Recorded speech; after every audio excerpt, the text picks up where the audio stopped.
क्रांतीसूर्य भारतरत्न बोधिसत्व परमपूज्य डॉक्टर बाबासाहेब आंबेडकर यांच्या जयंतीनिमित्त कवी वामनदादा यांनी गायलेलं एक गीत मी सादर करत आहे.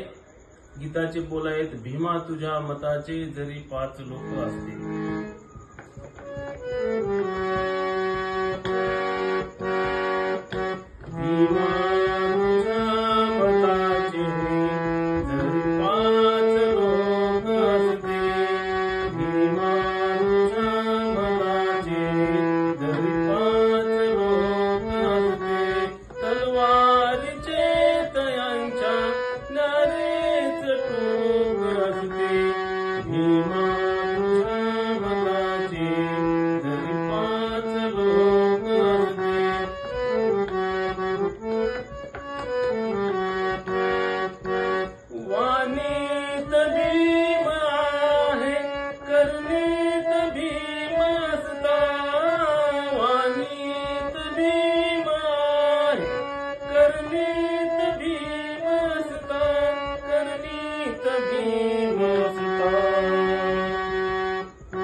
वर्तन तुझ्या फुल्याचे सारेच लोक असते, तलवारीचे त्यांच्या नारेच